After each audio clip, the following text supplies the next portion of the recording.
Good afternoon and welcome to the City Club of Cleveland. I'm Dan Moulthrop, Chief Executive here, also a proud member. And it's my pleasure to introduce our panel today to discuss the issue of concussions in youth, amateur, and professional sports. While risk of concussion is elevated in any contact sport, the words football and concussion have become deeply linked in recent years. Nearly every week in the NFL, a player suffers a head injury. The PBS program Frontline reports that there were 199 NFL concussions in the 2015 season. The long-term health effects of repeated concussions and other head injuries include memory loss, depression, and chronic traumatic encephalopathy, also known as CTE, a disease which has been linked to the suicides of several former NFL players. Despite these statistics and these facts, the issue of concussions in the NFL has been plagued by controversy. In 2009, NFL leaders were called before Congress to explain why they had failed to acknowledge the dangers of concussions suffered by their own players. Much of the controversy regarding concussions, CTE, and the NFL is chronicled in Game Brain, the landmark 2009 article in GQ, which was expanded into the movie, and dramatized in the movie Concussion, which opened in theaters last month. Americans are becoming increasingly aware of the dangerous side effects of concussions, and not just for professional football players. So what does this mean for the future of sports? And in the meantime, how do we keep players safe?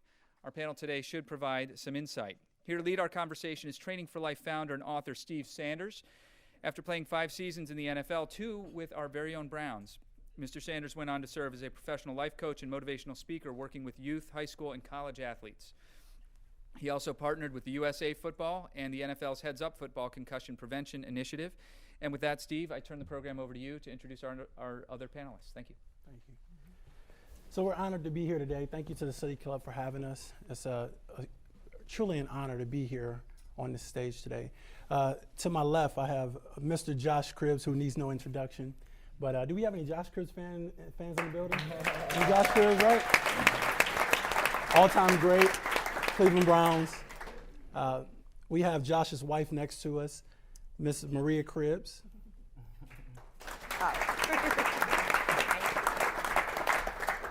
And then far left, we have Dr. Mayur Pandya, a Sports Psychiatry. So we're just going to have a conversation. You guys have seen the movie Concussion. Mm-hmm. What's your overall perspective of the movie? I'll take it the first one, but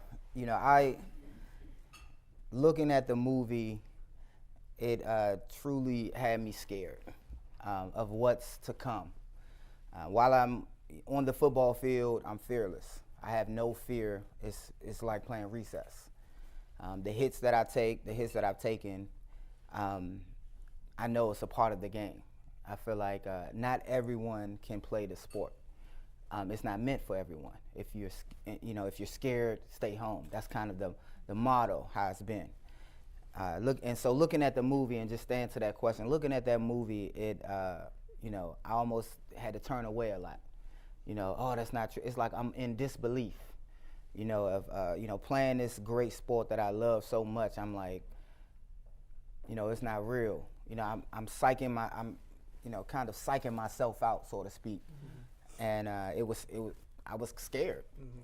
Yeah. It almost brought tears to my eyes. I'm like, wow, because seeing some of those hits that they showed on the movie was nothing compared to the hits that I've taken. Mm-hmm. And if they're experiencing things, I'm scared for my future. Yeah, that's good. Maria, what about you? Just hearing him out the bat say he was scared. I've never heard my husband say he was scared before, so I'm over here about to be in tears. But I kept asking him, like, let's go see the movie. You want to go see the movie? Let's go see Concussion. Yeah, I didn't want to. He wanted to see everything but Concussion. And finally we went to go see it. And, normally when we come out of a movie, we're talking about, what we thought about, if it was good or bad. It was crickets as we were walking to the car. And I know it probably, touched him a little bit. And when he just said, him thinking of what's to come, sometimes I think about that, but then it's, how we all, ultimately we're going to end up, dying of whether old age or some type of sickness. And I hate to feel like he feels like something is to come, because something might not happen to him.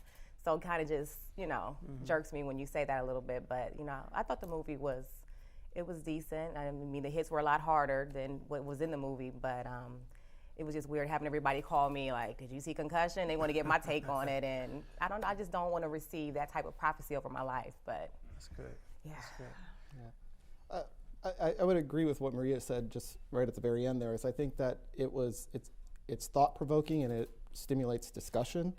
I think it really created awareness of a topic that was sort of being discussed already, sort of within circles, and promoting things like this, where we can sit down and talk in a larger forum.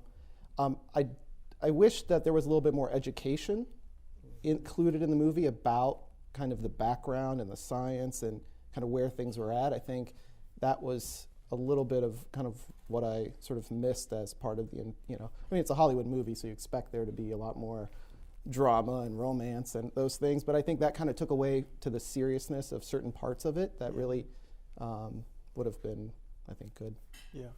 So we hear this term CTE thrown around a lot. Can you tell us what is CTE?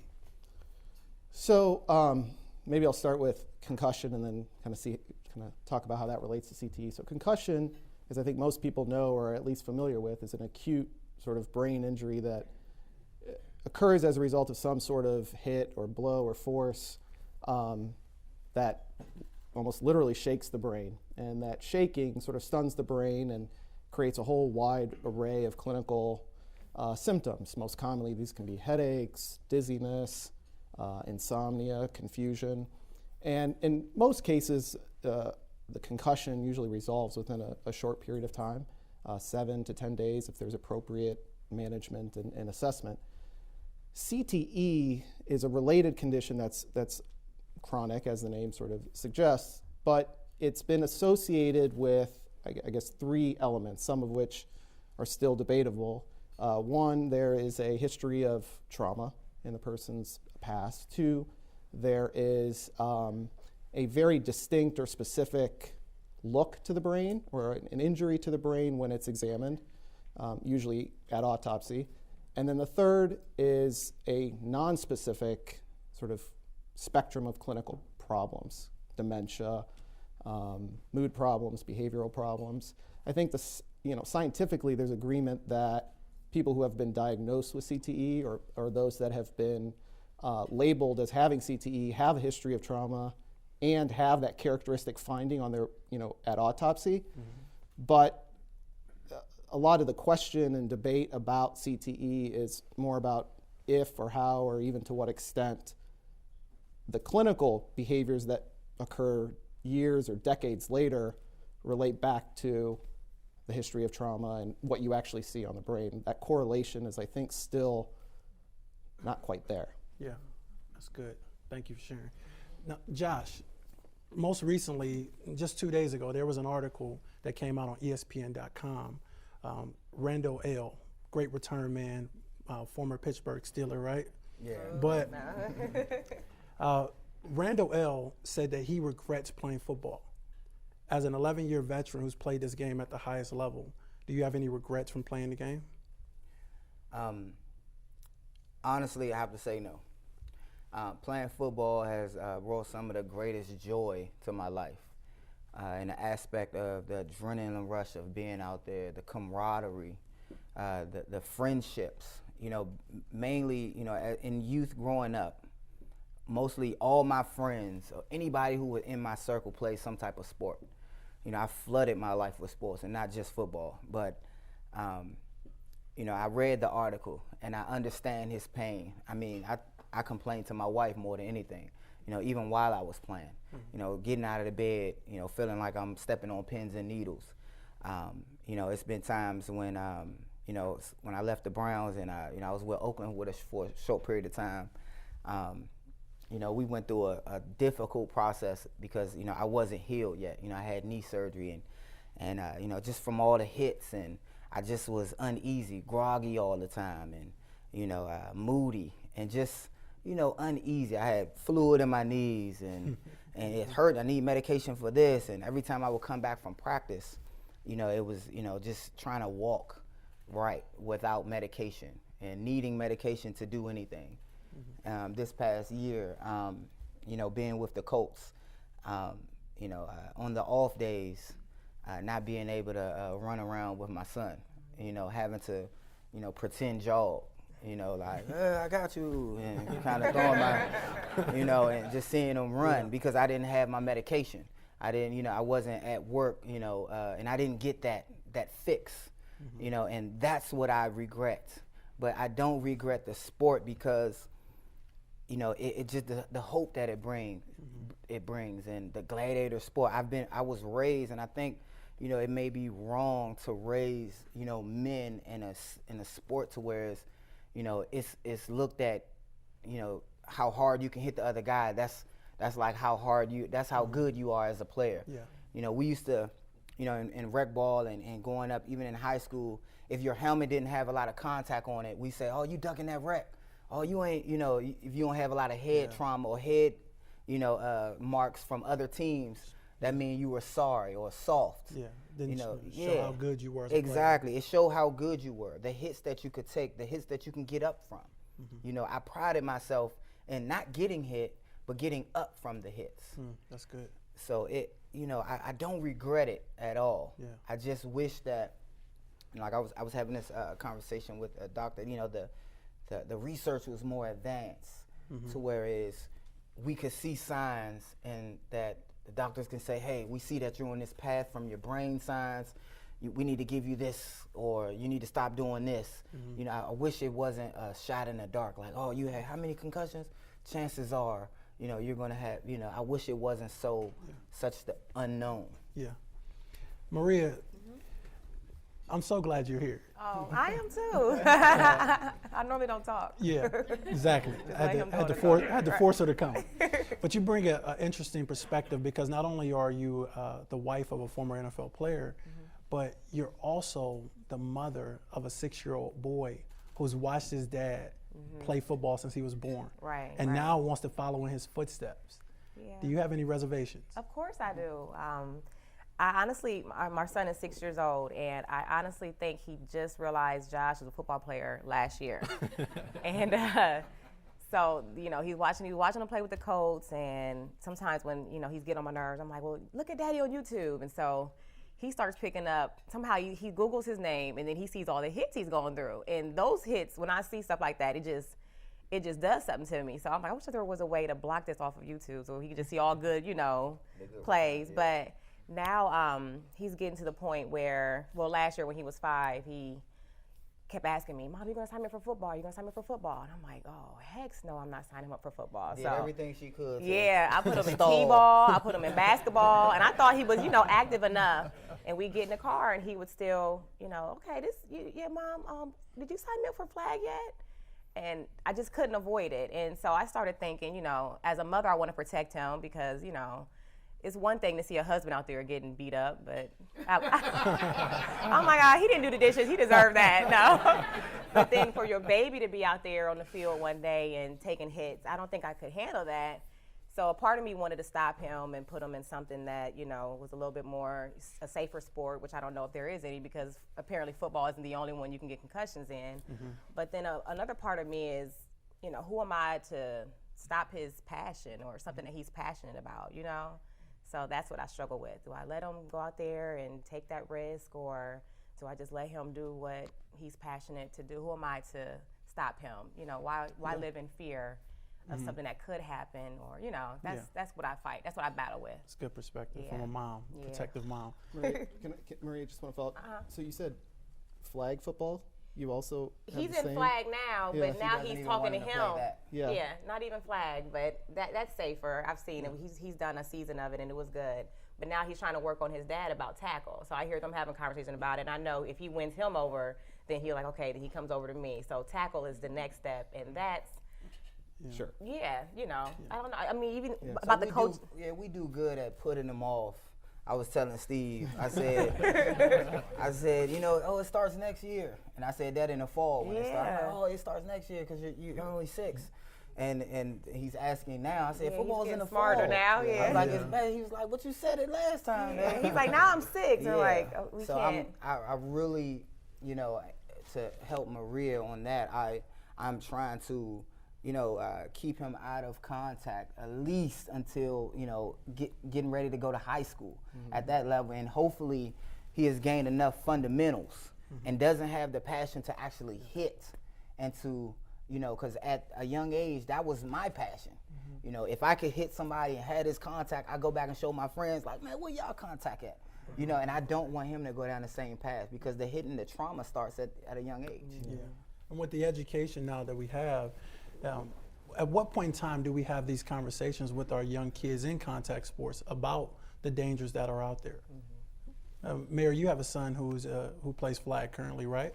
No. He doesn't. No. You're not letting him play? Well, he did, but he was not something he was really even interested in. He went, and he was more interested in just kind of socializing. But I think Did you sign him up, or he wanted to get signed up? He didn't even want to. His friends. Oh, okay. His were doing friends. it, and he wanted to do it for the social piece. So that was, which I still think there's a lot of value in that. I think there's I think you were saying there's camaraderie, there's teamwork, there's problem solving. There's a lot of really sort of important things. But as far as when to have the discussion, I think it's individualized. I think it depends on the child and the age and kind of what it is that you kind of see for that child.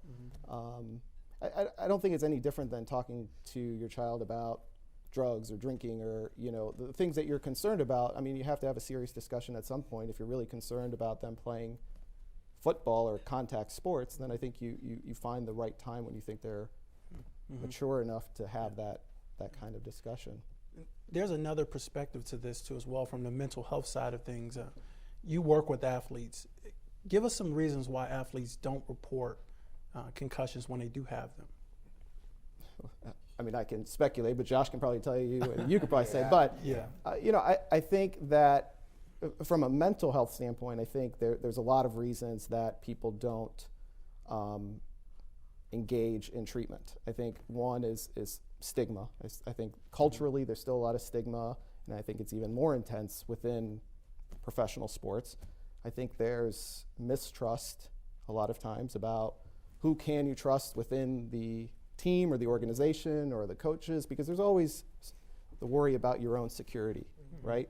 And I think access is probably the third thing. I think having easy, personalized kind of immediate access when you feel like you're depressed or you have a problem is not always the easiest thing to, within a professional team, there's always a medical doc walking around, there's always an orthopedic guy, but is there a mental health provider easily available that fits into your schedule and your lifestyle and easy enough to access? Yeah. I definitely have to answer it. I have several stories on, why, players and athletes do not report it. One is the peer pressure. We don't want to stay in the training room. You don't want to be injury prone. Can't make the club in the tub. You can't make the club in the tub, and it's a stigma, and it's just something that is known. It's a part of that male dominance, and who is the alpha male. If you stand in the ice tub, if your coach sees you always in the training room, it's that sort of softness, So I think the education will have to come from the coaches as well. It'll have to come from the top down to look at, this is not a bad thing if they're trying to get healthy and stay healthy so they can stay on the football field. But then it's an aspect of they looking at it as you're hurt all the time. You have a concussion. Oh, he got a concussion. That means we out a couple weeks. We need to get somebody else who has a tougher chin, so to speak. Boxers, his chin is not tough enough. You take a hit, he goes down. So they looking for the guy who can take a hit. Another reason is contracts. Even this past year, I've never had a split in my contract. What a split is that if you're not playing on game day, your contract gets cut in half. Everything that you make, you might make $1 million this year, but if you're not active, it gets cut in half, essentially. So you're playing for your families and you're playing for the paycheck, and you weighing those options. I've weighed those options. I've chosen the money. And anybody in this room, it's hard for you not to choose when you have $1 million salary as opposed to a $500,000 salary for a game or for a couple games. So when you see guys, not reporting, I've done this all the time. I've been hit so many times, and doctors approach me so many times. I know the questions that's going to be asked. I know them like the back of my hand. I know that they're going to come ask me what team we're playing, what day of the week is it, and I'll tell you this, and this is the truth. I'll tell you this, and it's, I probably shouldn't say. We talked about this. Yeah, but go ahead. So, this past season, I got hit so hard against Denver, and last year against when I was with the Colts, and they brought me to the sideline. What team we playing? And for the life of me, I couldn't remember. I was like, oh my gosh, I can't. Everything was rushing in my head. I'm trying to convince them. So, they like, Josh, what team we're playing? They're on the knee, and the doctors are all looking at me in the eyes, and I'm like, I need a distraction. So I look up at the Jumbotron, I say, oh man, oh my gosh, and then they all look. And then I look and see what team we're playing. And I'm like, oh. So I noticed we're playing Denver, so I'm like, oh yeah, that's Denver. And they look at me, and I was like, what was the question you just asked? They was like, what team we're playing? I'm like, Denver, of course. And I knew that after that comes the months in reverse. And I tell them, I'm like, I say, I don't know, I'm not the smartest guy. That's the thing I say, because I know I'm hurt. I know I got hit hard. So I know that I'm a forget certain things. So I start saying, I ain't the smartest guy in the book, So I'm December, and I start rattling them off, and they start helping me, because essentially they kind of want you to play, So some doctors are like, yeah, go on, keep going. And I'm like, that's not enough. I'm at June. That's not enough, And what doctors do, they give you a list of 5 words, and then they give you a bunch of tests, and you know this. And they give you other tests like hand and eye coordination. They ask you to say days of the week, this and that. And then at the end of it, they ask you those words again. So as soon as they tell me these words, I'm saying those words, I'm failing all the other tests. I'm just repeating those words in my head. And I make sure at the end of it, I can give them at least 4 out of 5 of those words. And if I can give them 4 out of 5 of those words, even just 3, they're like, yeah, he remembered those words. He's good. And I remember my coach looking me dead in my eye, looking at me like, Cribs. And I'm like, yeah. He's like, no, he's done. I'm like, man, they cleared me. Because I'm thinking about my contract being cut in half. I'm thinking about being out there on the field for my team. I just got here. I have to still I have to prove to them that I still can do it. I'm not thinking about my health. I'm not thinking about 10 years from now. I'm not thinking about, my memory. I'm thinking about the game. I'm thinking about the moment. I'm thinking about right then and there. I need to be on the field. And it's been times where, I know the symptoms. It's aggression. A lot of time, a lot of the guys, they like, hey, man, get away from me. I told you ain't nothing wrong with me, man. And they so I try to remain calm, even though I'm irritated. And I'm like, stop asking me these questions. So it gets to the point where, and we talk about, when is it a time where, the coaches has to look at the players and say no. And the medical doctors, they look at a player and got to say no. That's what I was going to get to, because the guys, they're gladiators. They want to be out there. They're going to want to play. But doesn't it get to the point where, I'm sorry, Steve. No, now I'm getting taken it personal. Doesn't it get to a point where she didn't want me to play?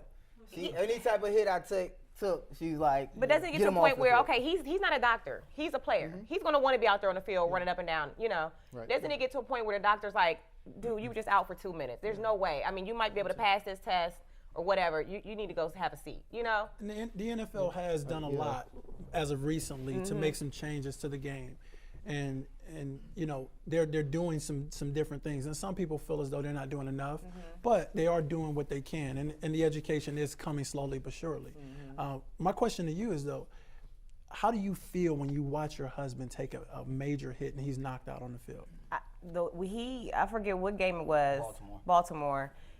We were watching on TV, and I just dropped to my knees, praying, crying. I was hysterical when I seen him take that hit. And they cut to commercial. And then you don't have anyone who you can call and say, hey, is he okay? They don't come back with an update.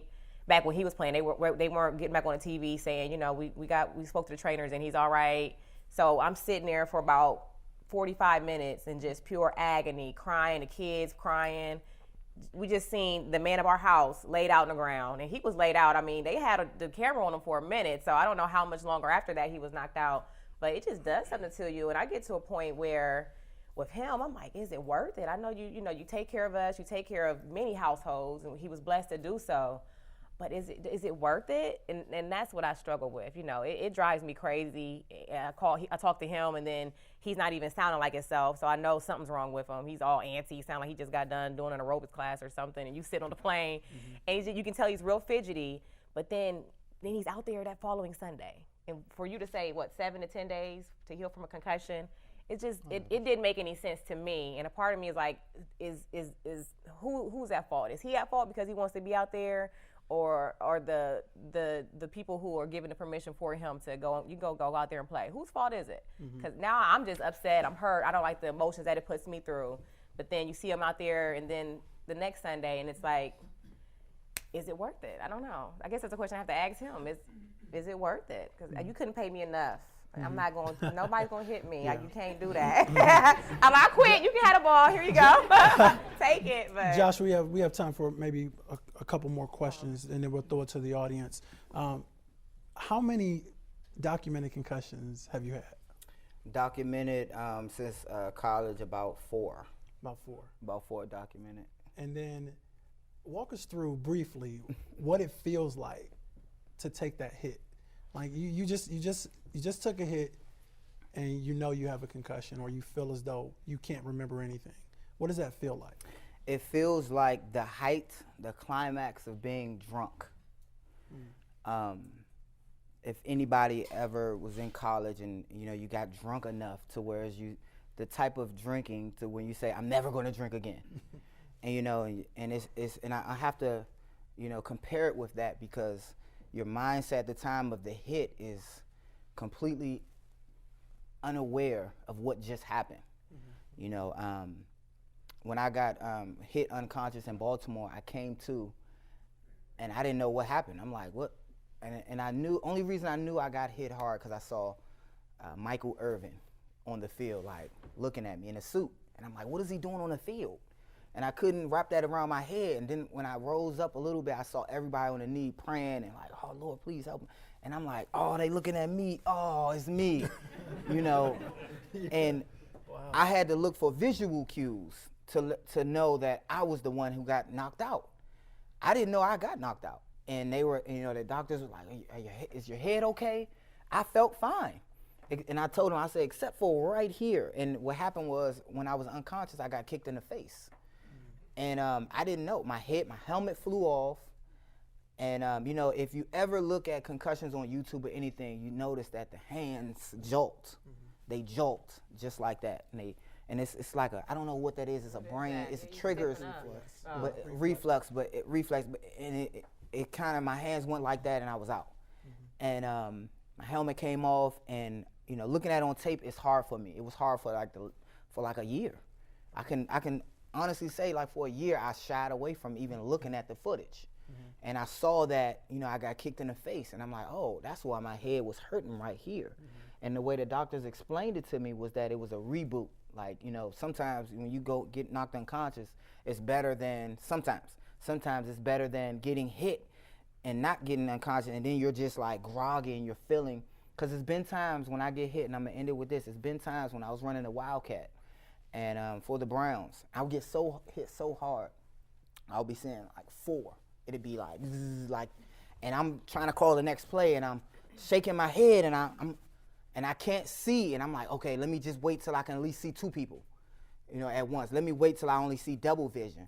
So I'm stalling, and the center looking at me like, good. I'm like, I'm good. I'm faking calling signals. They like, what? He calling signals? Audible? Because I don't call signals in audibles. In Wildcat, I just snap the ball and go and do the play.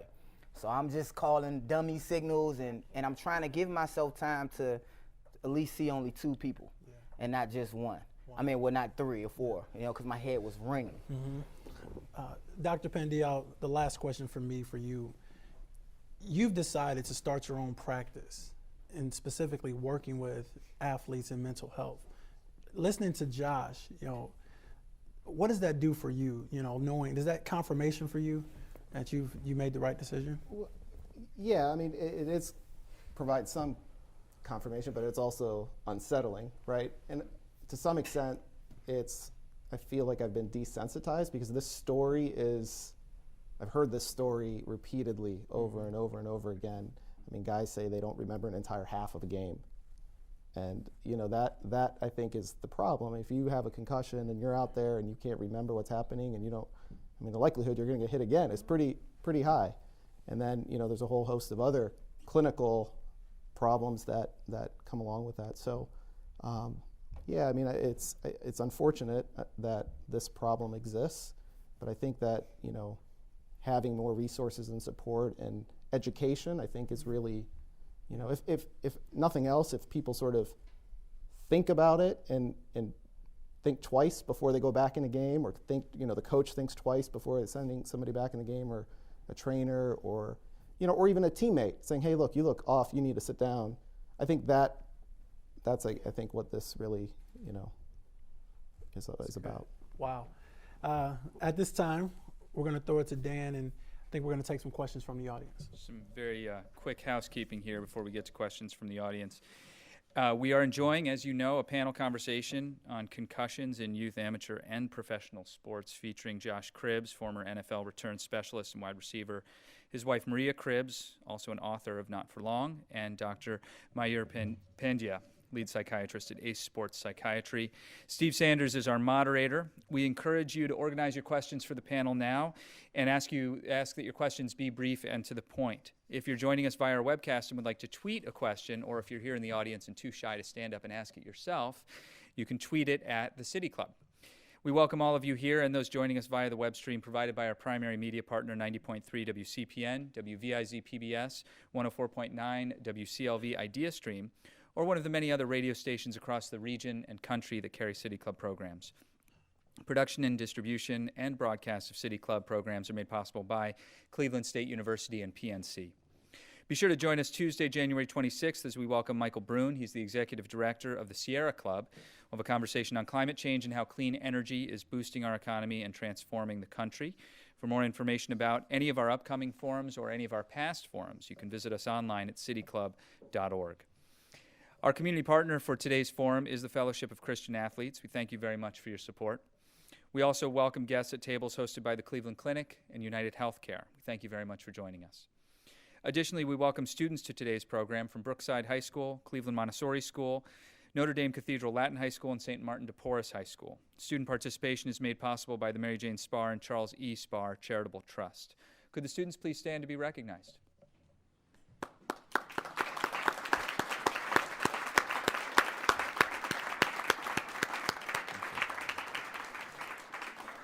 It's good to have you all here, and we're counting on you to participate in the Q&A.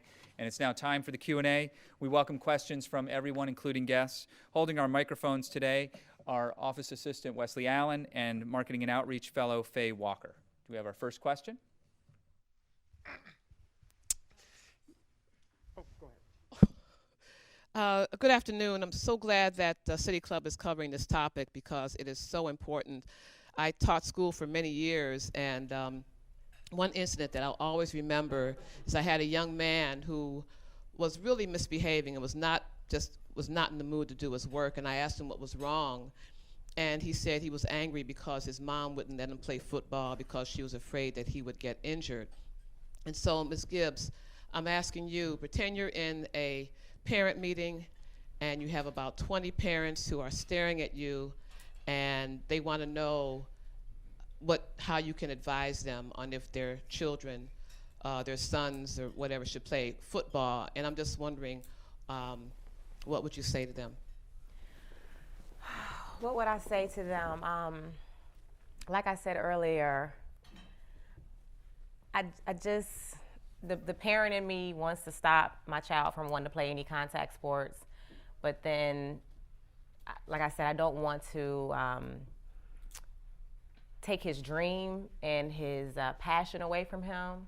So what I would say, my son, he's pretty tough. I've seen tougher kids, but he's pretty tough. You know, if your son is, because sometimes it can be the parent forcing the child to play. That's why I asked you, did you sign your son up or did he want to?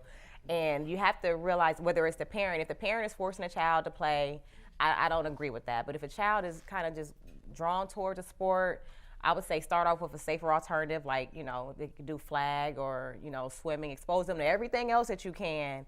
And if they're still passionate about doing one particular thing, let them try it. They might not like it. You can let them try it, and they might not get injured. They might walk away with no concussion. We don't know that. But I would just say, just look at your child, determine whether you think he has it, or, this is something that's just maybe he's going to just fly off, or he should probably, What I will say is this, like I said earlier, I just don't want to start living in fear. Like, in reality, these kids need to get off their iPads and their cell phones and be more active. So I never want to stop a child from being active, but I would reach for a safer alternative. But if he just keeps drawing towards it, you might just want to give him a chance and let him try. Just wanted to ask the doctor if this new awareness is worldwide. What about these guys who are playing soccer and knocking it with their head? Are they monitored carefully? Well, most of my experience is with football and football largely. But I think the education or the awareness is promoted worldwide. I think we hear most about it because of the NFL and the power of the NFL, and I think they want to make sure that people know that they are listening. But concussions in other sports are just as bad. Soccer is soccer, hockey, lacrosse, swimming, skiing. I mean, there are a lot of sports that this applies to. That's another thing about, I think, the movie. The movie could have done something to at least mention that this is not just a football conversation. This is a contact, all contact sports. I think this is applicable to. And to add to that, it's not just concussions, it's head trauma in general. Because you have some guys, the NFL puts out the information of how many concussions and who leads those concussions. Cornerbacks this past season, had 41 concussions, and they led the amount of concussions. Wide receivers were 24, and these are the fastest guys on the field. But what about the linemen who constantly, every single play, bang, bang, and little by little, bang, those little bangs over a course of a career, 12, 14 years, you start to see the issues that these guys live with. And I thought that was one thing that the movie did a great job of, was showing the lives of the athletes. And oftentimes you don't get to see behind the scenes. You see what goes on in the field. We root and we cheer as fans of the game, but you don't see what happens when they go home and they're with their family. Yeah, I mean, I think that's, intuitively, I think that makes a lot of sense, but I also think that connection still needs to be made, right? Scientifically, it's easy to make that leap, right? I mean, if you hit your head a whole bunch of times and you see all these spots on the brain that shouldn't be there, then it's going to lead to all kinds of other problems down the road. But how come there are guys out there who don't have problems, and guys that have very successful playing careers? Yeah. So I think that's where I think the science needs to provide, some has to ground this conversation, and that just takes time and effort. And yeah, that's good. Having watched Cleveland football since the 1940s, or even the 30s, I'm very confused about one thing. I realize that today the players are much bigger and they're faster, and so the hits are harder. But if you go back to the 40s, they weren't exactly easy. I mean, if you watch some of the movies then. And in those days, the offensive linemen were not allowed to take their arms away from their chest. They couldn't even be out like this. And defensive linemen used head slaps. And this wasn't a few times a game like when you get hit now. This was every play. And they used to cup their hands like this and hit right over the ear. And they used to say, we're trying to ring their bell. And plenty of offensive linemen who played in those days will tell you that they got their bells rung constantly during the games. And yet, I don't know of one of those offensive linemen that played for years for the Browns that had any, more than normal troubles as they got older. and I knew most of them in those days. And that confuses me, because they used to get hit, strictly the offensive linemen, forget the others. The offensive lineman got hit every play by a head slap. And that must have been, 40, 50 times a game. And yet, most of them lived pretty normal lives later and didn't have major problems. How do you explain that? I think from the study or the published material of Dr. Bennett Amalu, who published CTE, one thing that he stated is that no one ever looked previously to him. You know, no one was looking for this disease. So they didn't know if someone had an issue, they called it dementia. You know, but then once you really looked into the brain, you can see that these symptoms were not dementia.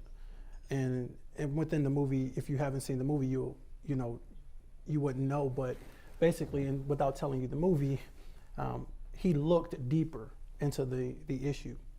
So maybe it's a situation where, with the new technology and more recent studies, the information now is presented in a form of where we're able to find things that we weren't looking for in the past. Well, I've seen the movie.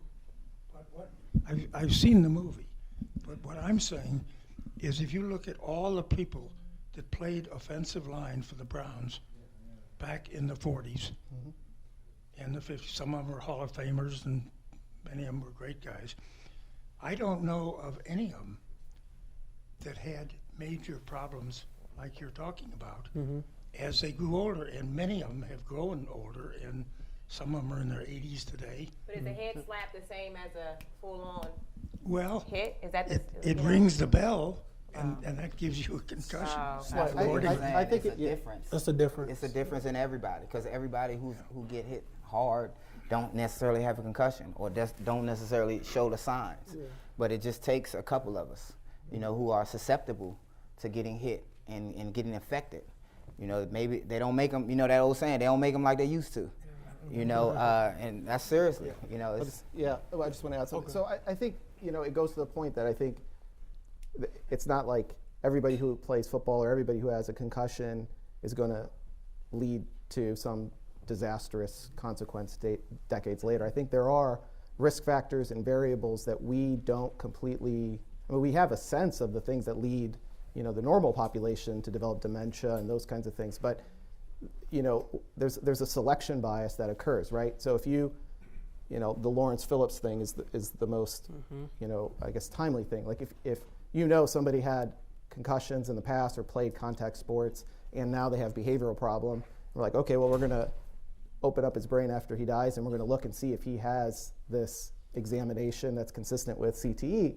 I guarantee Lawrence Phillips will probably have the examinations consistent, but does that mean that all of his behaviors and all of his things that happened, and the murders and, those kinds of things all are because he had played football and had concussions? I don't agree with that. I mean, that's where I think research and prospective, longer-term kinds of studies are essential.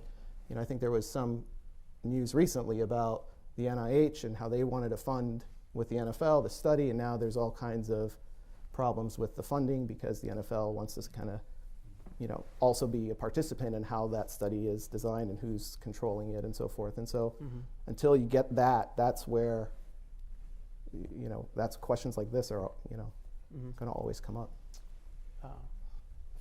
Faye, do we have a question here? Go ahead. I have 3 children that played all collegiate athletes and played through high school as well. And I know we have some high school athletes here. All 3 of them happened to get concussed while they were playing in college. One of them happened to be at your old alma mater, Josh, at Kent State. But anyway, they all got baseline tested. And that was part of their return to play protocol. And I know 2 out of the 3 pretty much told me, Dad, I just memorized the test and gave them the answers, or I didn't do as well as I should have on the first test, and they allowed me to get back to play a lot sooner. Don't know how prolific that is, or I'd like to hear your experience on if you had to get baseline tested, how valid do you think that is, or if you think that is something that's important moving forward, or if there's any rooms for improvement in that? Definitely. I was baseline tested. We're baseline tested every year. And you take your baseline so that when you do have a concussion or you do have an issue, they can compare it to when you're okay. I don't know if I should. Players cheat. Players cheat They on cheat that the end. baseline. I've done it. And I remember I've tried to cheat my baseline, and my trainer said, "Josh, you're smarter than that. Get back in there and take it again." I'm like, So I go in there and I do just enough so that when I do have a concussion, because it's going to happen, I'm going to get hit hard sooner or later. And they're going to ask me to, we know you're not going to have a concussion. We have to put you in the protocol. I will do good enough, even if I have a concussion, to still be, okay, his baseline was right here. So we have seen that players do that all across the NFL, all across college sports and high school, because they want to stay out there on the field. And that's most important. We live in a moment, and I would like more rigorous examinations, more than a baseline, more study to that, to not allow people like players like me or players that really love the game. Sometimes you have to protect the player from themselves. And as much as I love the sport, you have to do that. That's good. Yeah, question.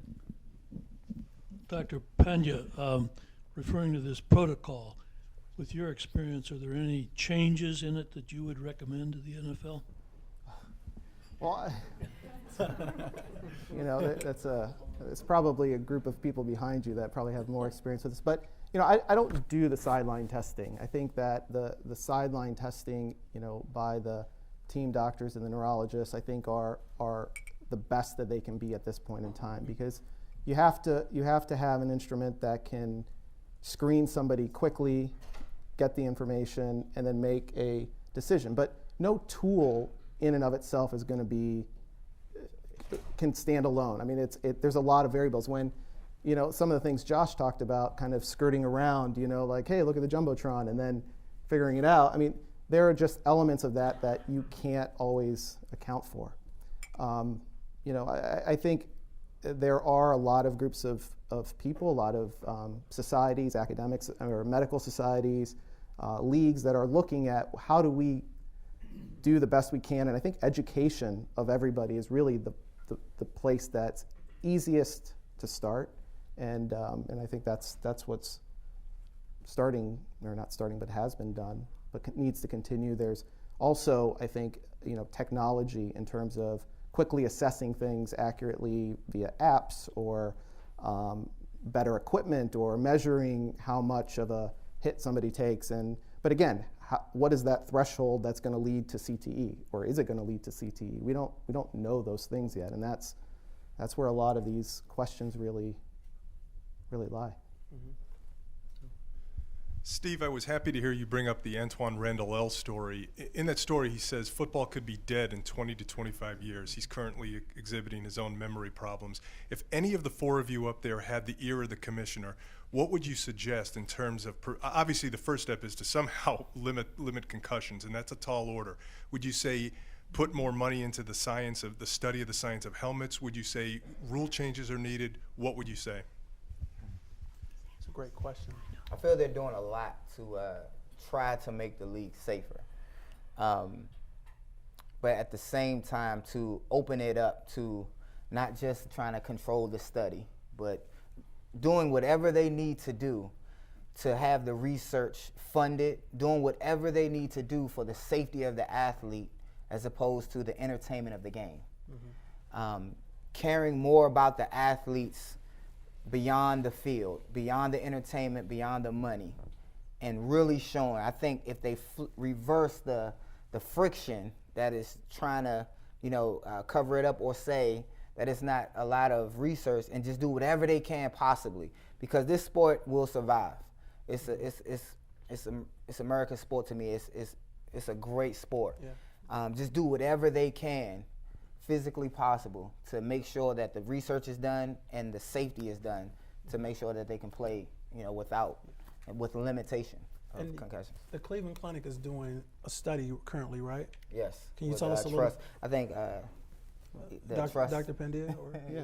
Well, you could talk through your experience, I guess. Well, I just recently kind of enrolled in it unofficially, and it's basically I'm taking. They have high-tech machines, and we was talking about it earlier, like a HD, a powerful magnet MRI that can see deeper into the brain. That can tip off warning signs of things. Heart monitors. I'm actually supposed to be hooked to a heart monitor now so that they can monitor my heart, the rhythm of it, echo scans, stress tests. Get on a treadmill and run, and they monitor your heart and they monitor your brain. So it's all of these tests that's being taken place for players that's coming out of the NFL and who've taken a lot of hits, that they can start to catch things early on. And that's something that's great that the NFL has funded, that's providing security and confidence within a lot of the families of people who've taken a lot of hits. So Cleveland Clinic is funding this, or is it the NFL? NFL. To answer his question. Both. Oh, so they are doing, okay. The NFL. I have a question. How you doing? I'm a performance coach, and I see these kids every day coming to train with me, and they're very, very passionate. So the sport is not going to die anytime soon. They really want to get out to do it. But it's about a risk-reward. Is the risk worth the reward? And obviously they think so. So my question is, have they started to use something that's going to help people after it happens? Because it's going to happen. So we need to look at something that's going to help them after it happens, because people are going to lie on the test. They're going to do what they're going to find a way around it. They're going to do it. They're going to play because they look at the risk and the reward. And they see, like you said, $1 million contract, I want to get out there and play. I'm 44 years old. So the question is, like, again, are they doing something to help them after it happens to have them live a more comfortable lifestyle? Yeah, and I'll take a stab at it. You see something like Antonio Brown, the best receiver in the NFL this past season, and he took a hit towards the end of the game in a playoff game. And I'm sure Antonio Brown wanted to be out on the field playing the next week, getting the Pittsburgh Steelers ready to go to a Super Bowl or make a Super Bowl run, but they held him out. So I think that the league is starting to take, especially speaking from an NFL professional level, I think the league is starting to take that power away from the players, regardless of the status of that player. They're definitely making a lot of changes. When I first entered the NFL, I took a hard hit. How many fingers am I holding up? And now it's more rigorous. They're definitely taking a lot of steps. Every athlete, college, high school, they know that it's 100% injury. It's 100%. It's not if, it's when. You're going to get some type of injury, some type of trauma in the game of football. It's expected. And I think the NFL has come a long way in trying to protect their players and such. Absolutely. Do we have a question here? Or? Okay. Oh, sorry. So, question about the path forward. I think of awareness, I think of advocacy, I think of funding. The movie, this great panel here today, brings awareness. The path forward, can you speak to that a little bit? I mean, I look around the room, you've got congressional representation, you've got elite medical representation, you've got business community representation, future athletes, the Cleveland Browns, a lot of community leaders here wondering what the path forward is. So can you speak to the vision of what this looks like to maybe get the funding that's needed or to get the proper legislation that's done so that we as a community can play a leading role in bringing solutions to this issue? I'll just say just one quick piece. For high school sports, there are better helmets out there that they should be wearing. I know I partner with Zenith and Dan Gilbert, he owns a part of that. A lot of the high school sports don't have a certain regulation and recreation as well of certain helmets that they can't, the helmets are graded. They have a certain grade, and a lot of them don't have regulations on those graded helmets. And so the funding behind that, so one school might have a football team with great helmets and another in a more urban area doesn't. So they're more susceptible, or it's not required. Maybe they have the funding, but it's not required that everyone wear this A+ rated helmet, that the chances of getting concussion in this helmet are decreased. So that's what you have to look at, the equipment that they're using, and then the coaching. It has to be coached from the smallest level on up. The coaching just can't always be guys that just have time on their hands that be able to coach without any instruction, without any workshops. There have to be players to be coached. So the funding will have to go to the equipment, the regulations of that equipment, making sure that it's up to par, and then the coaching behind it has to be reinforced. Yeah, And tell them a little bit about the Elite Football League. I mean, you're going above and beyond, and Josh is very modest, but you're doing something that's completely out of the box for a professional athlete. Definitely. I love contact football, there's no doubt. But the concerns of my wife, even my concerns, I'm scared for my own son. So it's that dilemma. I'm like, I want him to follow my footsteps, but do I really? So I started the Elite Flag Football League with Steve and myself. And it's a flag football league at the multiplex in Warrensville Heights at the Word Church. And, you know, they have a lot of football fields. And I kind of want to be able, and the ages is from 6 to 11. And that's a crucial age group before they get, that's where they get the psyche that, oh, it's cool to play football. It's cool to hit. We want to teach otherwise. It's cool to catch the ball and run for a touchdown. Avoid the hits. Avoid the hits. More fundamentals. Tackle around the waist. Shoulder pad hits. And less on the helmet. So starting this flag football is instrumental because it puts in them, you know, the more professional athletes that, you know, get behind it, you know, you're teaching these fundamentals to 6, 7, 8, 9, 10, 11-year-olds early. So then by the time they do start contact football, it's already ingrained to them the fundamentals and the safety behind playing the sport. Do we have, Mike Rosen, Cleveland Clinic, do we have enough data that says if you recover from a concussion, you're unlikely to develop this? If you have 4 concussions in an 8-year period, you're more likely. Where is the data and how are we going to get that?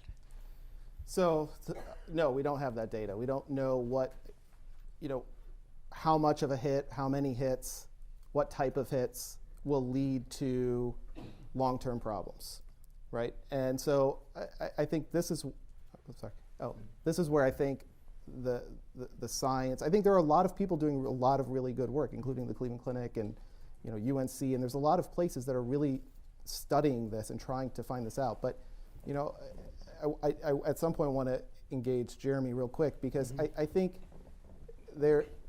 we've gotten all the way down from, you know, we were at A and B and C and now we're at Z, or, you know, talking about dementia and all these things, which can occur, but there's a lot of stuff in between. And I want to get a sense of, you know, I think media sometimes intensifies a topic. I mean, it does a great job of education and awareness, but sometimes there can be a very strong bias that makes people very afraid of what's happening, right? I mean, in my practice, mental illness and violence, I mean, for a long time, and still I think a lot of people believe that mentally ill people are very violent and schizophrenia is very violent, but that's portrayed in the media and TV and movies, and that's why people believe that. So, you know, every time someone studies a brain of somebody who just got CTE, this all kind of comes up again, but no one talks about the science not being there, and I think that's really where we need to be. So if you're going to advise Maria about her son or about any other kids that she's talking to, we just don't have the data to tell her. Yeah, I mean, I think as like any physician, I think we make the best individual decision, right, based on biology, the size of the person, the position they want to play, the sport they want to play, comorbid conditions, you know, lifestyle, diet. We take all of that into consideration anytime we make an opinion. I think it has to be individualized. It'd be hard for Maria to tell 20 parents, like, yes, you should all play football or you should not play football. I think it's really individual. All right. We have to wrap it there. Can we get a round of applause, please? Steve Sanders, Josh Cribbs, Maria Cribbs, Mayur Pandya.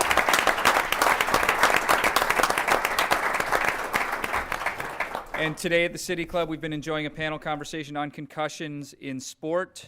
Thank you, panelists. Thank you, ladies and gentlemen. Our forum is now adjourned.